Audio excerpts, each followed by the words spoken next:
All right, and we are live.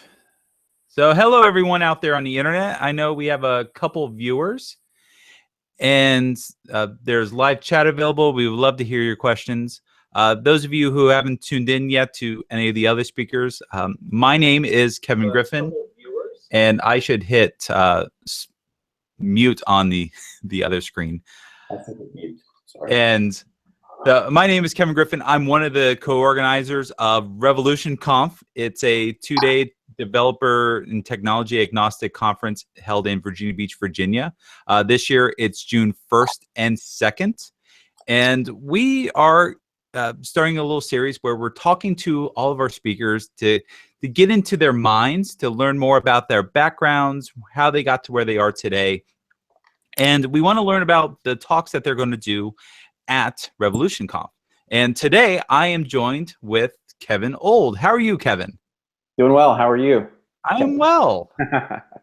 So let's see. I have a whole bunch of questions for you, but I'm just going to start with the first very basic one. Tell us about yourself. Where do you work? Where do you live? What do you do for fun, family, dirty secrets, all that good stuff?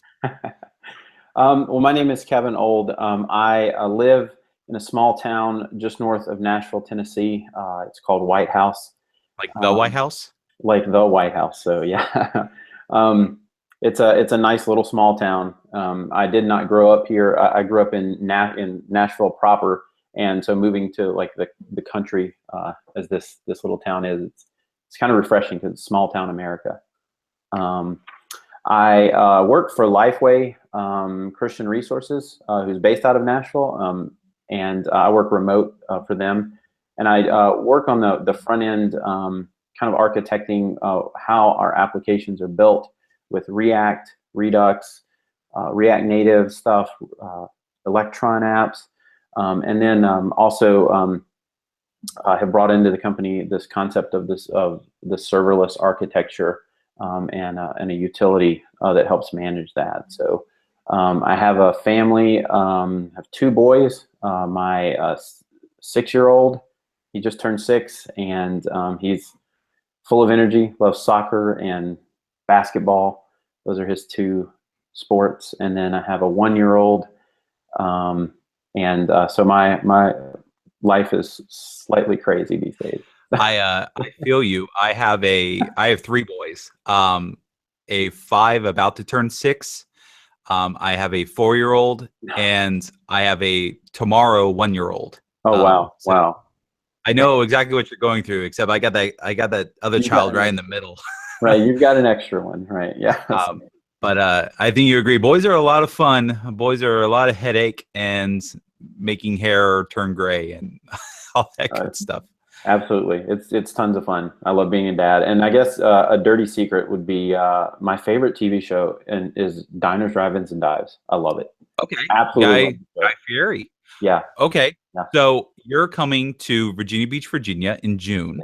Yeah. And in May, Guy Fieri is opening a new restaurant about 20 minutes away. Oh my goodness. So oh wow. If I don't know what your schedule looks like. Well, but we'll find time. We'll go to Guy's restaurant. I think I have to at least try for that. Yeah. So perfect timing. I don't think Guy will be there. It'll be his. You know how these big shots are. They set it up. They show up for the first day, and then they go away, and they just collect the cash. That's okay. I would probably go berserk if I met him. So that like I don't know. This is like the weirdest thing, and it's okay. It's like I'm all right with it. That like Guy Fieri is like a hero of mine. So then, so Diners, Drive-Ins, and Dives, one of the places that they've been here in the area is a place called Doumar's. And it's a old drive-in, but they invented the ice cream cone.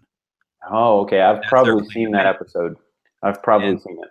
They still use the original ice cream cone press. Okay. That they use. And so we'll just get all this stuff out of the way. Go watch the episode, and then we'll go visit the place. We'll have ice cream, and everyone will be happy. That's awesome. That's awesome. Awesome. All right, so let's go a little bit deeper. We know where you are now and what you do, but tell us your origin story. How did you get into software development, and how have you progressed to where you are today? I like that last part. I'll explain that chuckle in a moment. So where I started was I wanted to, my dad bought I guess it was an IBM PC back in 92, 93, somewhere in there. And I was, there's Windows 3.1 and there was a DOS based game. And I'm not really a gamer now, but then I wanted to play this helicopter game, and it was DOS based and there was some issue with it. And I found myself at the DOS prompt, just kind of hacking away, trying to figure out what was going on, to get something to work. And the chuckle was, I still think about it when you said where you came from to where you are now. I'm actually debugging something in React Native and kind of at the same kind of prompt debugging, and it's like, oh my gosh, I've come slightly, I've just changed landscape is all I've done. So, but during my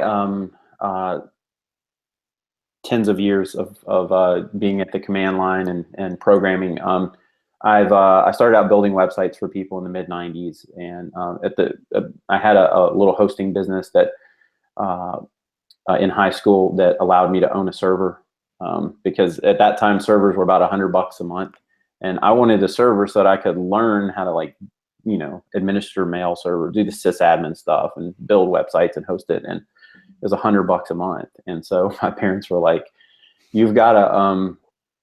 We're not giving you $100 a month for that, So I just got people to host their, I just hosted websites for people, and so that gave me a lot of hands-on. I went through a lot of learning about how to keep servers running during that time, and then since then, I spent a lot of time in the Perl community. The most of my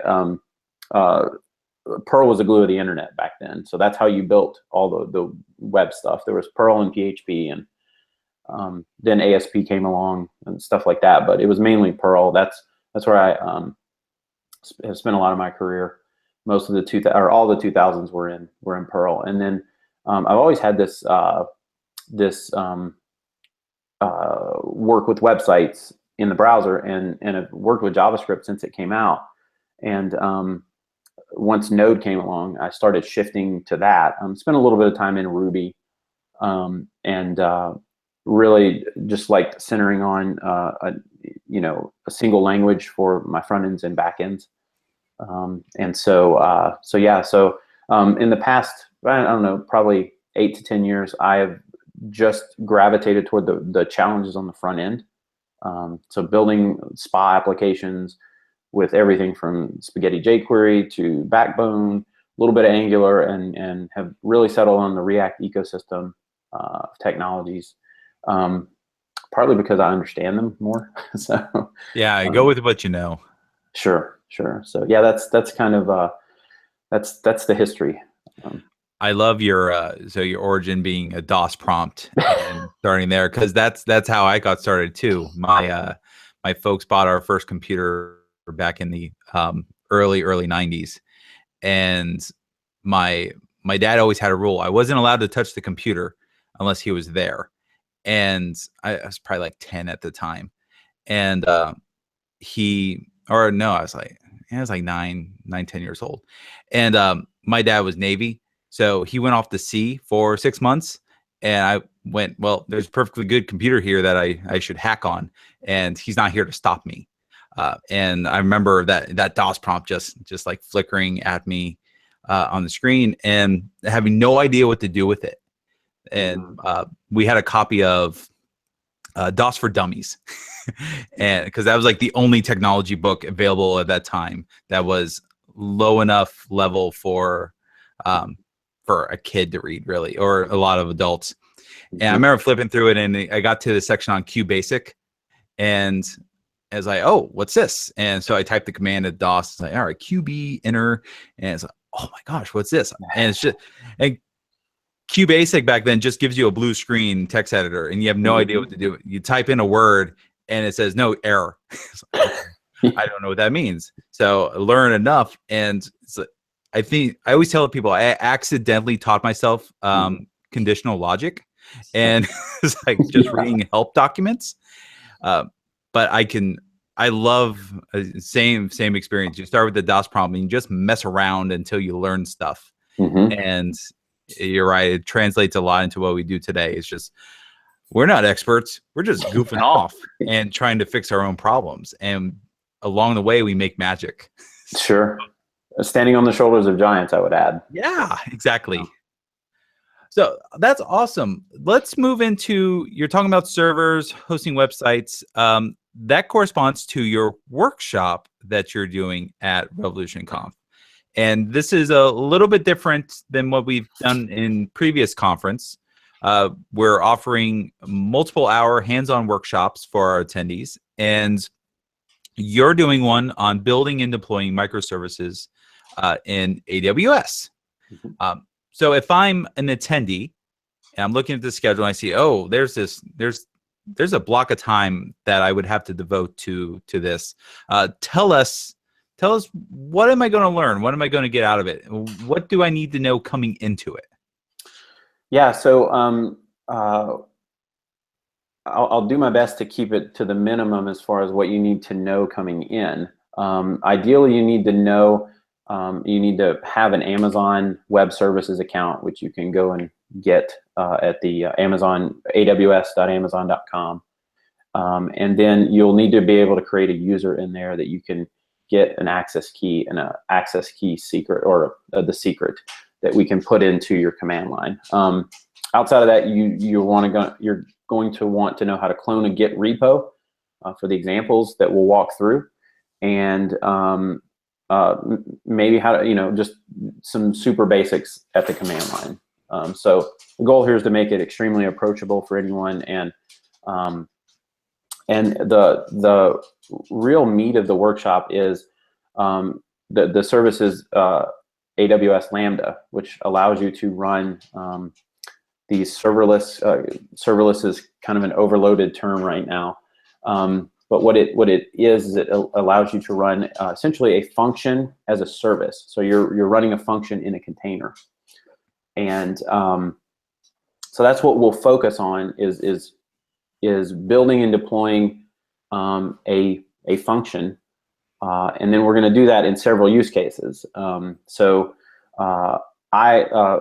I will walk through a little bit of how to do it manually with Amazon's GUI, like their web GUI, and I'm not going to use their Amazon CLI at all, but you can zip up and you can upload your Lambda via their command.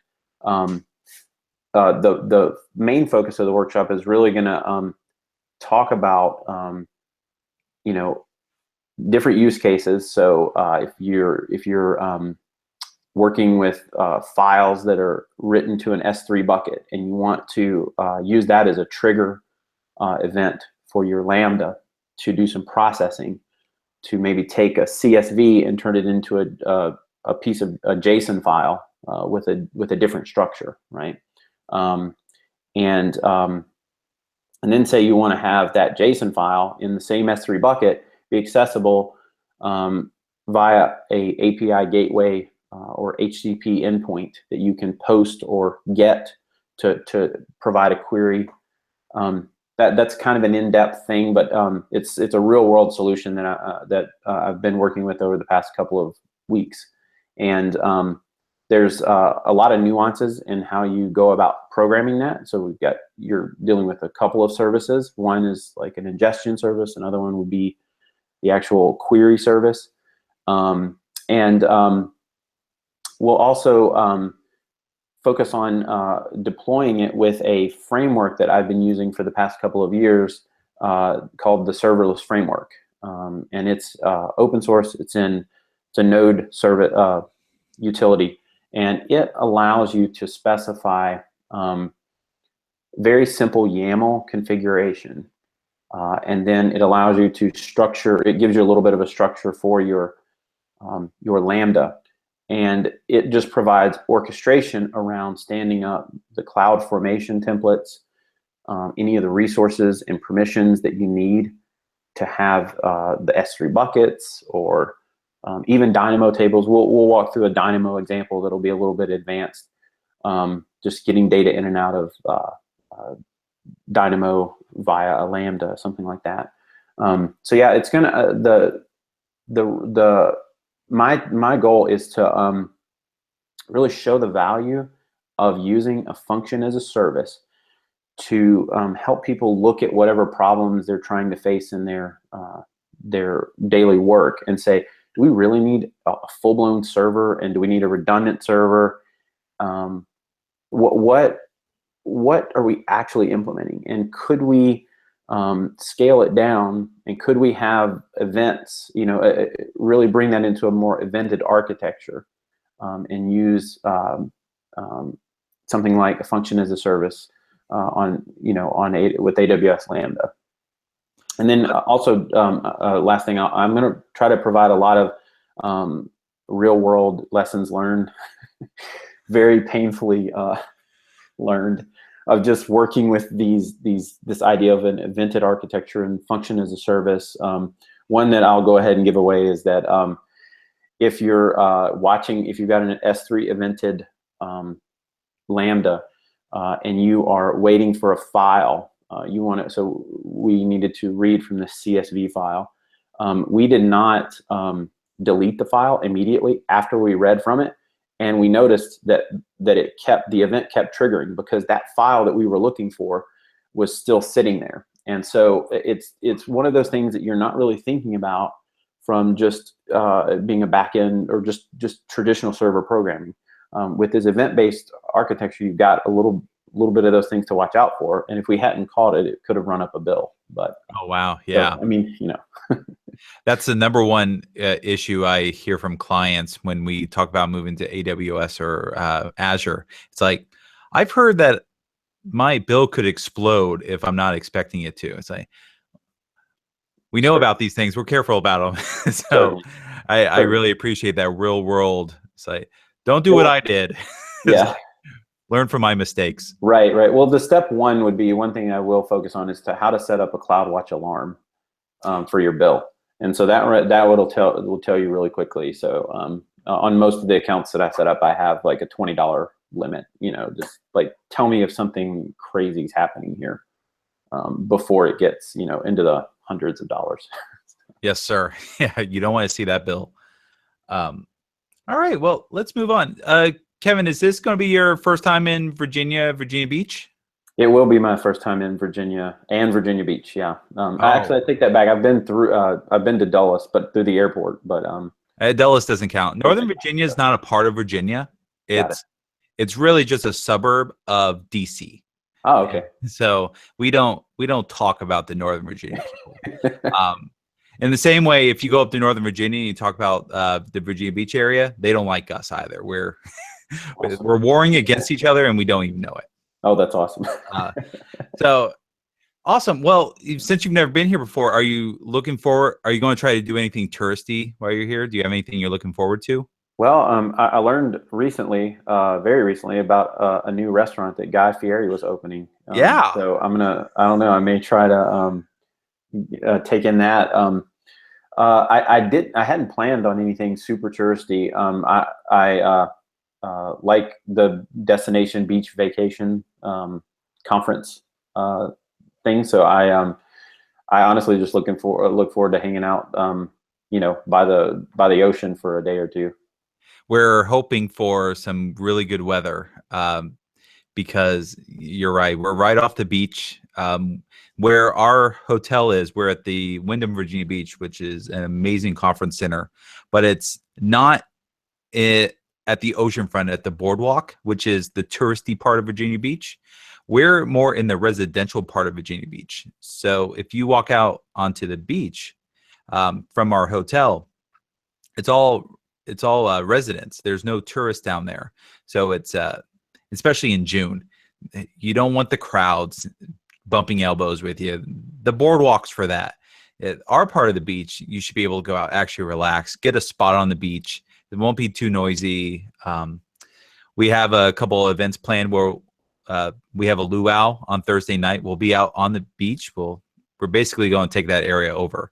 Awesome. So beachy food, music, beverages, and every person who comes to RevolutionConf is invited. and we highly recommend everyone show up for that. Awesome. Sounds great.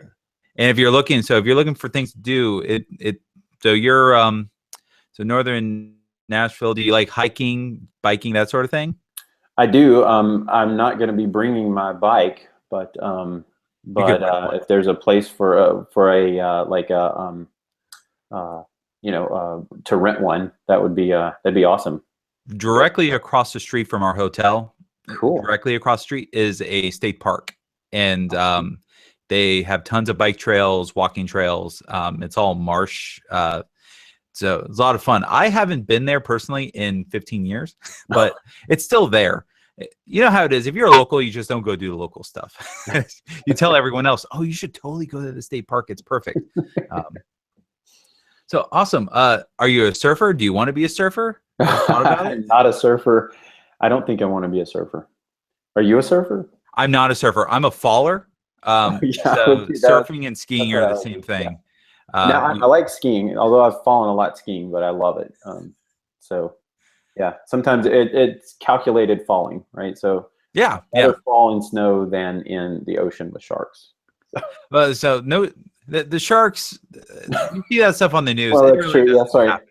Yeah, that stuff doesn't happen, right? You're more likely to see a dolphin. The dolphins come pretty close to shore. Awesome. And depending on the season, like I don't think June's the season, but we also have whales that come through. Oh, cool. So that's something you could do is we have an aquarium, a marine science museum, and they do tours out on the bay, and they'll take you out to where the dolphins hang out or to where the whales hang out. Awesome. And that's a ton of fun. It's also been 15 years since I've done that as well. Awesome.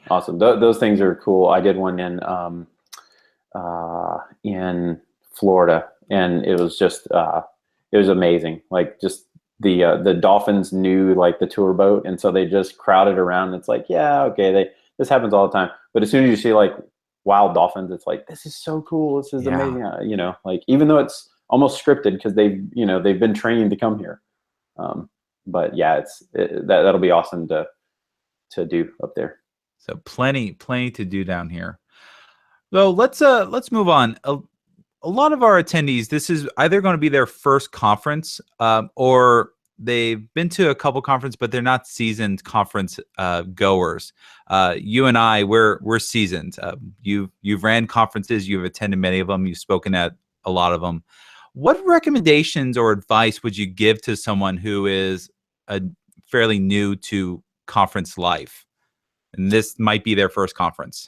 Yeah. So it's only been a few years for me where I was really out of my bubble and into the conference world. I was pretty terrified my first JS Conf that I went to kind of go out and mingle.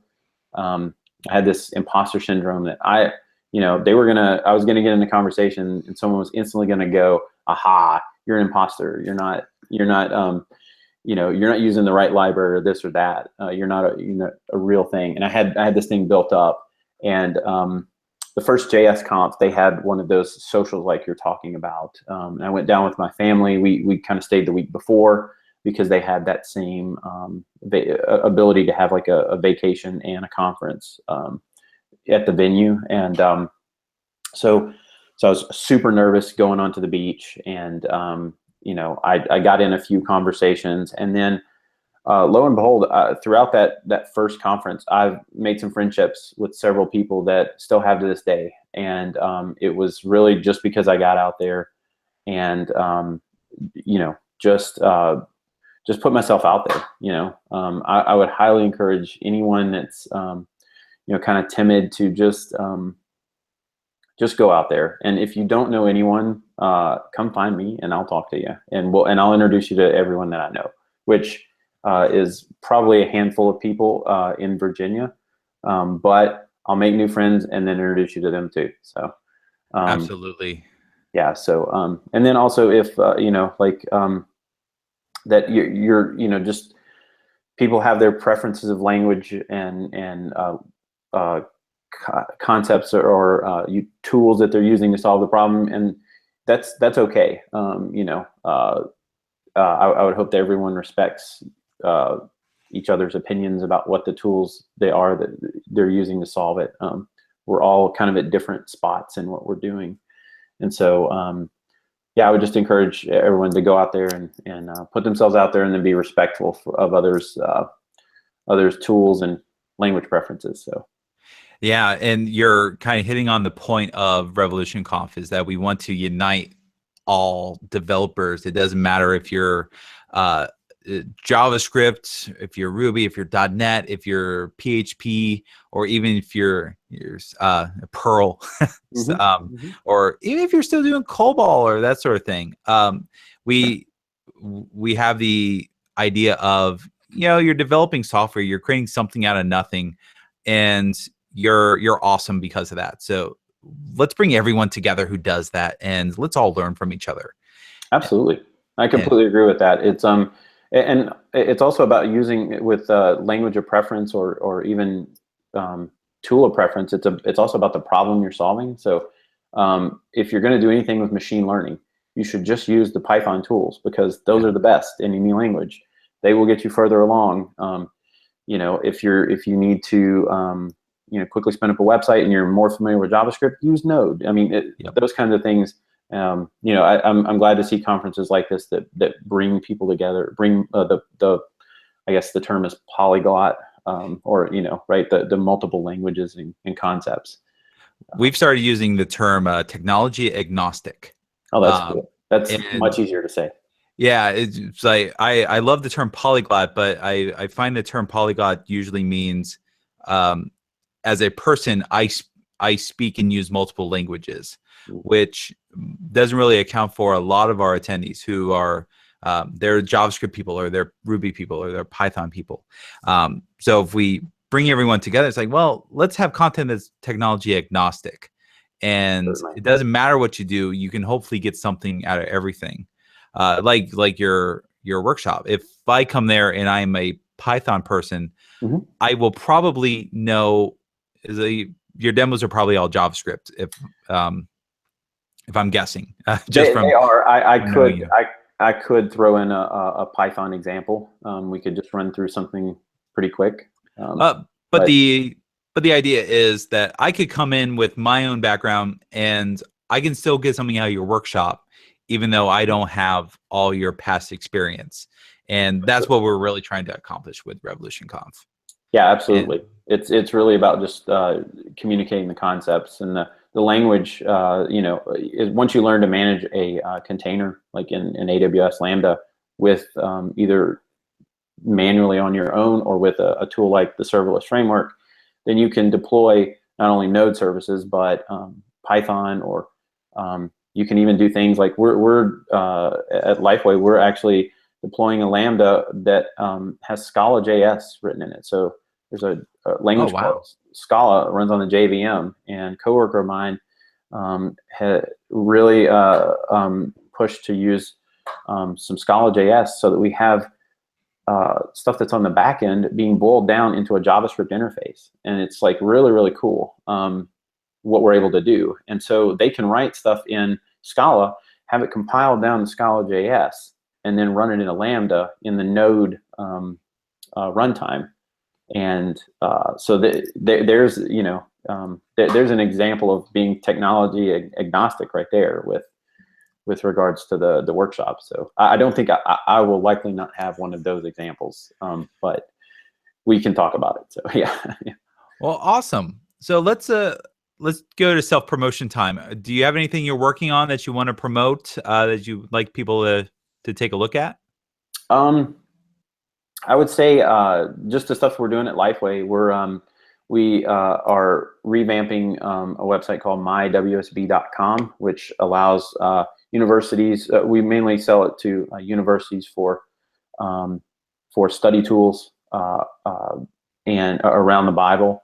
And then we've also just released a new translation of the Bible called the CSB, and it's at csbible.com. And what's cool is that we got to, in this rebuild that we don't have up at mywsb.com just yet, we have a single reader that's been written in React, and we're reusing it 100% in multiple projects. And so that's really, really cool to see a lot of the reuse. And so that's actually up at read.csbible.com. And so So more to come on that. We'll have a React Native app dropping soon, and hope to follow up this year with some Electron apps and all that. So yeah, that's really the promotion is just about what we're doing at Lifeway. So awesome. Well, we'll make sure we put links to that stuff in our show description after all this is published and ready to talk about. awesome. So lastly, where can people find you on the internet if I'm an attendee, I want to talk to you before RevolutionConf? Where do I find you? Certainly. The easiest way is to tweet me on Twitter. I'm at Kevin Old, and you can send me an email, kevinold@gmail. I'm also on GitHub, but I don't push up a lot of stuff. I've got stuff up there, but main way is through Twitter. So reach out to me if you have any questions before the workshop.